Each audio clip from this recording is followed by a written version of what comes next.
Pesticides that can no longer be used become waste. Expired and unwanted pesticides can build up over time and present risks to the environment and public health. Here are a few guidelines on the proper disposal of pesticide containers. Do not reuse pesticide containers. All pesticide labels carry information on proper use and disposal. You are especially advised to never reuse pesticide containers to carry or store other items, especially food or drinks. Some containers can be placed in household disposal bins, while others need specialized disposal. Disposal of pesticide waste depends on the facility that you have. For example, we have large-scale farmers, the flower farms and large-scale vegetable growers. We also have another category for manufacturers, repackers, agrovets, and spray service providers and pest control operators. All those categories have different specifications for their disposal, depending on how much pesticide waste you generate from your facility. Do not burn or bury pesticide containers unless the label says so. Buried chemical waste can contaminate soil and leach into surface or groundwater, while burning pesticides and containers may release highly toxic fumes. Do not pour leftover pesticides down the sink, into the toilet, or down a sewer or street drain. Pesticides may interfere with the operation of wastewater treatment systems or pollute waterways.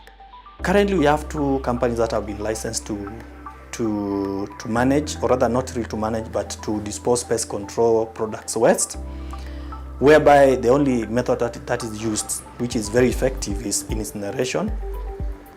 And for the agrovets, for example, it has been a challenge for disposal of waste, but we have been advising the agrovets to collect all the empty containers from the farmers and hand them over to pest control products board during inspections, and we are ready to facilitate that.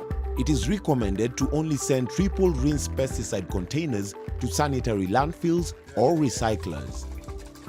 Triple rinse the container with clean water, puncture it and flatten it, and dispose of it as per national or county regulations.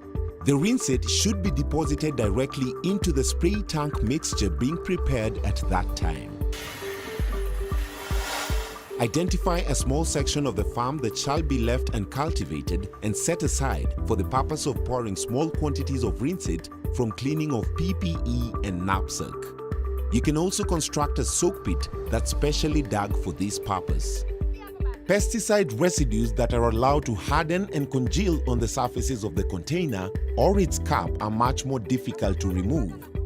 They often require physical abrasion and much more rinsing liquid.